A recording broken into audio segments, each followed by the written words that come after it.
If you're just joining us, you've stepped into the middle of a wreckage. My name is Teresa, and not long ago, my family was a unit, or so I thought. In the first part of this story, I told you how my younger brother, Hunter, the golden child of our family, reached a level of depravity I didn't think possible.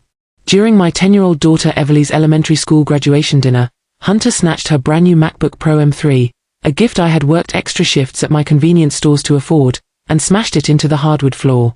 He didn't just break a laptop, he tried to break a child. He looked at my daughter, who lost her father 4 years ago, and told her that her lack of manners was because she didn't have a father to discipline her. My parents, Robert and Martha, sat there and cheered him on. They called her selfish. They told her she deserved to see her $2,000 gift in pieces. I didn't explode that night. I turned cold. I stopped the $1,000 monthly allowance I was sending my parents. I revoked the $1,700 rent subsidy that allowed them to live in my investment property. And I called the police. Hunter was arrested for felony criminal mischief, and my parents were served an eviction notice. I thought that was the end of it. I thought the golden child was finally facing the consequences of his arrogance. But as the dust settled in the Miami suburbs, I realized that the smashed laptop was just the tip of the iceberg. There was a cancer in this family that went much deeper than a temper tantrum, and it was about to lead me to a discovery that would change the way I looked at my late husband's death forever. The weeks following the court hearing were some of the quietest of my life. The constant buzzing of my phone, the guilt-tripping texts from my mother, the aggressive demands from Hunter, the advice from Kendra, had finally stopped. I had blocked them all. I had cut the cord. Everly was doing better, though she still jumped a little when she heard a loud noise on the floor. Valerie, my older sister, was still my rock, coming over every night to help with dinner and keep the atmosphere light. But there was one final task I had to complete. My parents had officially moved out of the house I owned. They had slunk away to a cramped, one-bedroom apartment in a less-than-ideal part of town, leaving behind a house full of shadows and resentment. I needed to prep that house for sale. I couldn't stand to own it anymore. Every time I looked at the deed, I saw the $100,000 I had wasted on people who hated my success. I arrived at the house on a humid Tuesday morning. The Florida sun was already beating down, making the pavement shimmer. As I turned the key in the lock, the house smelled of stale air and my mother's floral perfume. It was empty of furniture, but it was still full of junk. My parents had taken the good stuff, the sofas I'd bought, the dining set, the TV, and left behind piles of old newspapers, broken kitchen gadgets, and boxes of memories they clearly didn't value. I started in the living room, tossing trash into heavy-duty black bags. My mind kept wandering back to David. He had been gone for 4 years, but in this house, I felt his absence even more sharply. My parents had never truly liked him. David was a straight shooter. He saw through Hunter's entrepreneurial lies from day one. I remembered David sitting at the dinner table years ago, quietly questioning Hunter about a real estate flip that sounded more like a pyramid scheme. Hunter had flared up, and my parents had spent the rest of the night freezing David out. "Why do you put up with it, Tess?" David had asked me on the drive home that night. "Because they're family, David," I had replied. "That's just how they are." I felt a sting of regret in my chest. He was right. He was always right. By the time I reached the master bedroom, I was exhausted. I began clearing out the walk-in closet. In the very back, behind a loose baseboard that looked like it had been tampered with, I found a small, heavy metal lockbox. It was grey, dented, and covered in a thick layer of dust. I recognized it immediately. It was the box David used to keep our important documents in before he died. After the accident, I had looked for this box everywhere, but my mother told me she thought David had kept it in his car, and that it had been destroyed in the fire. My hands started to shake. Why was David's lockbox in my parents' closet, hidden behind a baseboard? I didn't have the key. I went to the garage, grabbed a flathead screwdriver and a hammer, and took the box to the kitchen island. My heart was thumping against my ribs like a trapped bird. Crack. The lock snapped. I pulled the lid open. I expected to find old tax returns or perhaps David's birth certificate. Instead, I found a thick manila folder labeled * David Miller, Private Estate Beneficiary Policies. *. I pulled out the first document. It was a life insurance policy from a company I didn't recognize, a secondary policy David must have taken out through his union that I was never informed about. The payout amount was listed in bold, black ink, $250,000.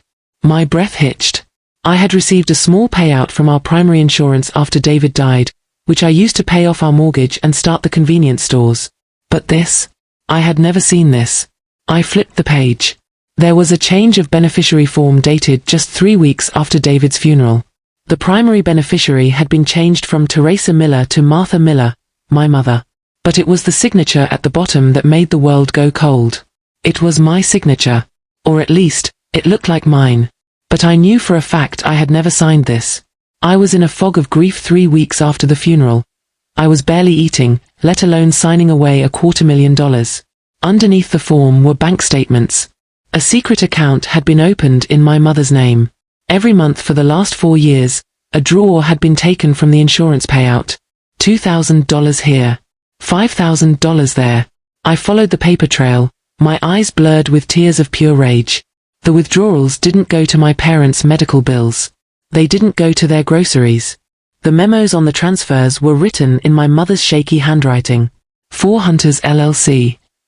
Hunter's new car. Kendra's credit card. Hunter's cruise. They hadn't just been living off my convenience store earnings. They had stolen my husband's legacy. They had taken the money David intended for Everly's future and fed it into the bottomless pit of Hunter's failures. I sat on the floor of the empty kitchen, the humidity pressing in on me, holding the proof that my family hadn't just enabled Hunter. They had conspired with him to rob a widow and her child. I picked up my phone and dialed Keith, my lawyer. "Keith," I said, my voice sounding like it was coming from a long way off. "I need you to look into a case of forgery and grand theft. And Keith, tell the police to keep Hunter's cell warm. He's going back." Finding that folder felt like being hit by a freight train for the second time in 4 years. The first time was the news of David's accident. This time, it was the news that his death had been treated as a lottery ticket by the people I called Mom and Dad. I didn't leave the house immediately. I sat there on the cold tile floor of the kitchen, surrounded by the ghosts of a family that never existed. I realized that every time my mother had cried about her tight budget, every time my father had praised Hunter's new business venture, they were doing it while sitting on a pile of stolen money that belonged to my daughter. I spent the next 4 hours meticulously scanning every single page in that grey lockbox using my phone. I didn't want to leave the originals in that house for even a second longer. I needed a digital backup of every forged signature, every bank transfer, and every check memo. As I dug deeper, the sheer scale of the deception became clear. It wasn't just the $250,000 policy. There were also documents related to David's 401k and a small pension fund from his previous job. They had intercepted the mail. In the months following the accident, I was a zombie. I was barely functioning. My mother had offered to help with the paperwork so I could focus on Everly. I thought she was being a saint. In reality, she was a vulture. She had been intercepting the statements from the insurance companies, forging my name on change of address forms, and redirecting all the payouts to a P.O. box she had opened in secret. But then, I found something that made me stop breathing. Tucked into the back of the folder was a birth certificate. It wasn't mine. It wasn't Hunter's. It wasn't Valerie's. It was for a boy named Marcus born 6 years before I was. The parents listed: Robert and Martha Miller. I stared at the name. Marcus. I had never heard that name in my life. I was 43 years old, and I was just now finding out that I had an older brother. Or a half-brother. I flipped through the rest of the box frantically. Near the bottom, I found a series of letters tied with a faded ribbon. They were postmarked from a correctional facility in northern Florida, dated 10 years ago. The letters were from Marcus. He was writing to my parents, begging them to help him with legal fees, telling them he had changed, and asking why they had wiped his existence from the family history. My mother's responses, or rather, the drafts she had kept, were brutal. She told him he was a stain on the Miller name and that Hunter was their only real son now. She told him never to contact them again. I felt a wave of nausea. My parents hadn't just favored Hunter. They were obsessed with him because they had failed so miserably with their firstborn. They had deleted Marcus from the narrative to create a perfect family image with Hunter as the star.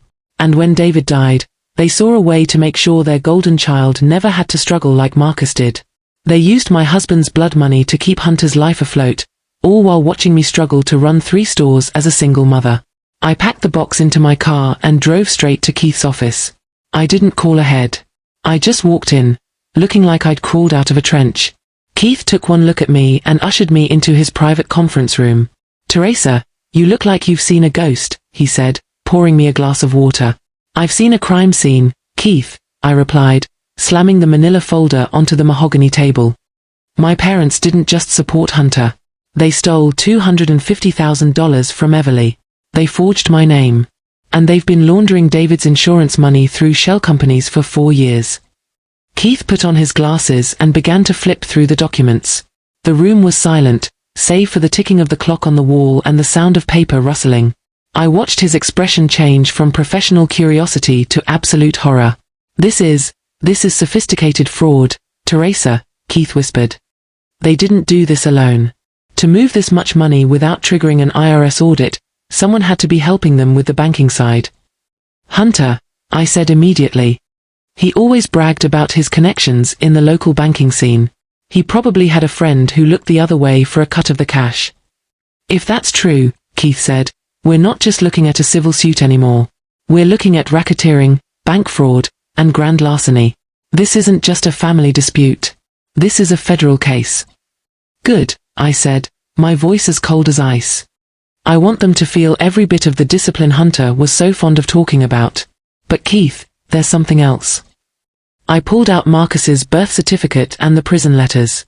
Keith looked at them and sighed. "A hidden sibling? That explains the psychological profile. They overcompensated with Hunter because they felt they lost control with Marcus. They made Hunter their redo child, and they were willing to rob you blind to make sure he didn't fail like his older brother." "I want to find him," I said. "I want to find Marcus. If he's still alive, he deserves to know what they did. And I want to know why he was erased." Keith nodded. "I'll hire a private investigator. But Teresa, you need to be careful. When people are backed into a corner like this, especially people who have already stolen $250,000, they become dangerous. They've already lost their home. If they realize they're about to lose their freedom, there's no telling what Hunter might do." I thought about the MacBook shattering on the floor. I thought about the look in Hunter's eyes when he insulted David. "Let him try," I said. "I've spent 4 years mourning a man who worked himself to death to provide for us. I'm not going to let the people who spat on his grave walk away with his money. We're going to run a sting, Keith. We're going to invite them to one final family meeting at the house. And we're going to let them confess on camera." Keith leaned back, a small, grim smile forming on his lips. "The golden child is about to find out that all that glitters isn't gold. It's evidence." I left the office and drove home. Everly was in the backyard, playing with our dog. She looked so much like David in the late afternoon light. I stood by the window, watching her, and I made a silent vow. I will get it back, David. Every cent. It belongs to her. And I will never let them touch her again. The stage was set. I was about to invite the wolves back into the house one last time. But this time, I wasn't the prey. I was the trap. The trap was set. My home, the place that had seen so much laughter and so many of Everly's tears, was now a high-tech surveillance zone. Keith had helped me hire a private security firm to install discreet, professional-grade cameras and microphones in the dining room. This wasn't just a family meeting anymore. It was a controlled environment designed to capture a confession that would hold up in a court of law. I sent the message to the family group chat, the one I had blocked weeks ago, but unblocked just for this final play. "I've had time to think. The house is empty, and I'm ready to sell. Before I do, I want to settle things. If you come to the house on Friday at 6 p.m., we can discuss a financial settlement and the possibility of me dropping the criminal charges against Hunter. Bring the documents for the Hunters LLC ventures you always talked about. If I'm going to help, I need to see where the money went." The bait was perfect. Greed is a powerful motivator, and for people like my parents and Hunter, the promise of a settlement was like blood in the water for sharks. They replied within minutes. They were coming. They thought I was breaking. They thought the reliable Teresa was back to fix their messes. Friday arrived with a heavy, overcast sky. The Miami humidity was so thick you could feel it in your lungs. Keith was parked 3 blocks away in a black SUV, listening to the live audio feed. Valerie was with Everly at a movie theater across town, kept far away from the potential explosion. At 6 p.m. sharp, Hunter's beat-up sedan pulled into the driveway. He walked up to the door with my parents, looking smug. He had a cheap briefcase in his hand, probably to look like the businessman he still pretended to be. My mother had put on her pity face, looking frail and sad. I opened the door and led them to the dining table. No snacks, no drinks. Just a cold, empty table. "Teresa, honey," my mother started, her voice trembling with fake emotion. "We knew you'd come around. Family is all we have. Hunter is so sorry about the laptop, he really is." "I'm not here for apologies, Mom," I said, sitting at the head of the table. "I'm here for the truth. I found the box in the closet. The grey metal one." The room went deathly silent. My father's hand, which was resting on the table, started to twitch. Hunter's eyes darted toward the door. "What box?" Hunter asked, his voice cracking. "I don't know what you're talking about." "The box with David's life insurance papers, Hunter," I said, leaning forward. "The $250,000 policy. The one with my forged signature. The one you've been using as a personal piggy bank for 4 years." My mother let out a sharp intake of breath. "Teresa, we were just holding that for you. We didn't want you to spend it all at once while you were grieving." "Holding it?" I laughed, a cold, sharp sound. "You moved it into a secret account. You funneled $22,000 into a shell company for Hunter's crypto scam. You paid off Kendra's credit cards. You even used David's death money to pay for Hunter's car. Do you have any idea what the FBI does to people who commit interstate bank fraud and identity theft?" "You won't call the FBI," Hunter sneered, trying to regain his bravado. "You'd have to put your own mother in jail. You don't have the guts." "Try me, Hunter," I said. "I also found the letters. From Marcus." My father slammed his fist on the table. "Don't you say that name in this house. That boy was a mistake. We did everything for him, and he threw it away. We had to protect Hunter. We had to make sure Hunter had the start that Marcus ruined." "So you robbed your granddaughter to protect your golden child?" I shouted. "David worked himself to the bone. He took that extra policy so Everly would be safe if anything happened to him. And you took it. You took a dead man's promise to his daughter and you gave it to a man who smashes children's toys because his ego is bruised." "We're your parents," my mother screamed, tears finally becoming real, tears of rage, not sorrow. "You owe us. We raised you. We gave you everything. What's a few $1,000s compared to the life we gave you?" "It's $250,000, Martha," I said, using her first name for the first time in my life. "And it's not yours. It's Everly's." Hunter stood up, looming over me. "Give us the papers, Teresa. Give us the folder you found, and we'll leave. We'll disappear. But if you try to take this to the cops, I'll tell them you were in on it. I'll tell them you signed those forms and now you're trying to backtrack because you're greedy." "I don't think so, Hunter," I said, pointing to the small smoke detector on the ceiling. "The cameras are 4K. The audio is crystal clear. You just admitted to the fraud, the forgery, and the conspiracy. And Keith is listening to every word." Hunter's face went from red to a sickly, pale gray. He looked up at the ceiling, then back at me. For the first time in his life, he looked terrified. "Teresa, please." My mother whispered, reaching for my hand. I pulled it away. "The deal is simple," I said, my voice as hard as granite. "Hunter, you sign over every asset you have, including that cabin in North Carolina and the title to your car. Mom, Dad, you sign a confession admitting to the forgery. You return every cent of the remaining balance, and you sign a document forfeiting any future claim to my estate or David's. You do this, and I don't hand this footage to the federal prosecutor tonight." "We don't have the money," my father yelled. "Hunter spent most of it." "Then you'd better start selling your jewelry, your organs, or whatever else you have left," I replied. "Because if that money isn't in a trust for Everly by Monday morning, the golden child is going to be spending the next 20 years in a federal penitentiary. And you too? You'll be right there in the cell next to him." I stood up and walked to the door, opening it wide. The rain was pouring down now, a curtain of water between them and the world. "Get out. You have 48 hours." They shuffled out like ghosts. Hunter didn't look back. My mother tried to say my name, but the look I gave her silenced her. I watched them drive away into the Miami rain, their tail lights disappearing into the dark. I stood in the doorway for a long time, breathing in the cold, wet air. I felt lighter than I had in years. The house was finally empty of their lies. I picked up my phone and called Keith. "Did you get it all?" I asked. "Every word, Teresa," Keith said. "It's a slam dunk. They're finished." "Good," I said. "Now, find me Marcus. I think it's time he finally got an apology from this family." The storm was far from over, but for the first time, I wasn't afraid of the lightning. I was the lightning. The 48 hours I gave them felt like a lifetime. I didn't sleep. I spent those 2 days sitting on my patio, watching the sun rise and set over the Florida coast, wondering if they would actually do it. Part of me wanted them to run. I wanted them to try and escape so I could watch the law catch up to them. But another part of me, the part that was still a mother and a sister, just wanted the nightmare to end. On Monday morning, at 9 a.m. sharp, Keith called. His voice sounded like he had just won the lottery. "Teresa, they signed," he said. Hunter signed over the North Carolina cabin, his car title, and even a small piece of land he'd been holding in Georgia. "Your parents signed the full confession.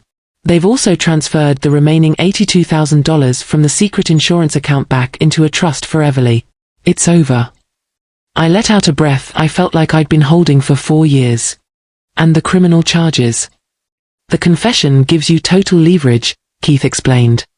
"As per your agreement, as long as they stay away from you and Everly and never contest the trust, you won't submit the video to the feds." "But Teresa, I found him. I found Marcus." My heart stopped. "Where is he?" "He's in Orlando," Keith said. "He's been out for 5 years. He's working as a master mechanic. He has a wife and 2 daughters. He actually has a very good life, Teresa. He did exactly what your parents thought was impossible. He changed." 2 days later, I drove to Orlando. I didn't tell my parents. I didn't tell anyone but Valerie.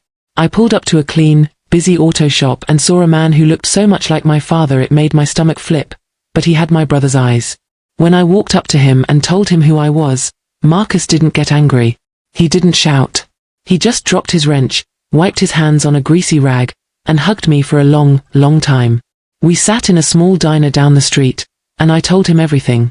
I told him about David, about Everly, about the laptop, and about the box I found in the closet.